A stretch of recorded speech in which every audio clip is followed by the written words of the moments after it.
गांधी जयंती गांधी जी को स्मरण करने का पुण्य दिन है। 2 अक्टूबर 1869 को गांधी जी का जन्म हुआ था। इसलिए कृतज्ञ राष्ट्र उनके जन्म दिवस को राष्ट्र पर्व के रूप में मनाकर अपनी श्रद्धांजलि अर्पित करता है।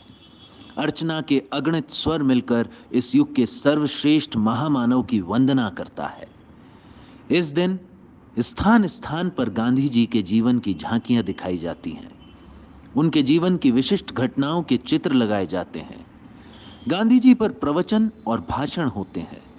मुख्य समारोह दिल्ली के राजघाट पर होता है। राष्ट्र के कर्णधार मुख्यतः राष्ट्रपति, उपराष्ट्रपति तथा प्रधानमंत्री और नेतागण तथा श्रद्धालु जन गांधी जी के समाधि पर श्रद्धांजलि अर्पित करते हैं। प्रार्थना सभा में राम धुन और गांधी जी के प्रिय भजनों का गान होता है। विभिन्न धर्मों के पुजारी प्रार्थना के साथ अपने अपने धर्म ग्रंथों से पाठ करते हैं। श्रद्धा सुमन चढ़ाने और भजन गान का कार्यक्रम बिड़ला हाउस में भी होता है, जहां गांधी जी शहीद हुए थे। भारत सरकार द्वारा गांधी जयंती के अवसर पर राष्ट्रीय स्वच्छता जागरूकता अभियान चलाए जाने की घोषणा स्वागत योग्य है। महात्मा गांधी ने जिस भारत का सपना देखा था, उसमें सिर्फ राजनैतिक आजादी ही नहीं थी, बल्कि एक स्वच्छ एवं विकसित देश की कल्पना भी थी। महात्मा गांधी ने गुलामी की जंजीरों को तोड़ मां भारती को आजाद कराया।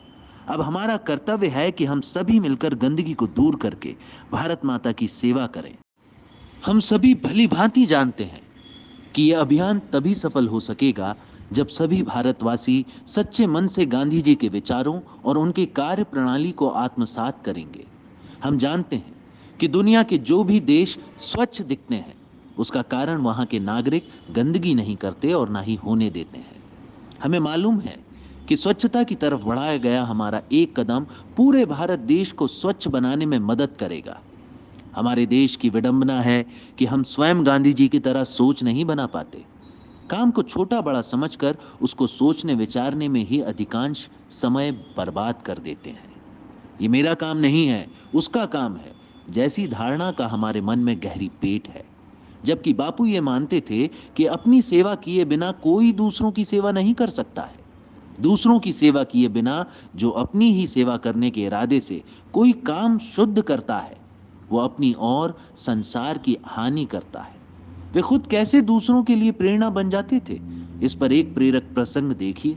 मगनवाड़ी आश्रम में सभी को अपने हिस्से का आटा पीसना पड़ता था। एक बार आटा समाप्त हो गया। आश्रमवासी रसोइया सोचने लगा कि अब क्या किया जाए। यदि वो चाहता तो स्वयं भी पीसकर उस दिन का काम चला सकता था, लेकिन चिढ़कर उसने ऐसा नहीं किया। वो सीधे गांधी जी के पास गया और बोला, आज रसोई घर में रोटी बनाने के ना आटा है ना कोई पीसने वाला है। अब आप ही बताएं क्या करूं।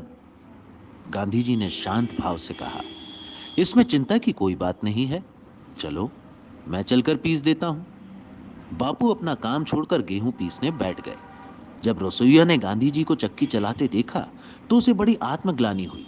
उसने गांधी जी से कहा कि बापू आप जाइए, मैं खुद ही पीस लूंगा।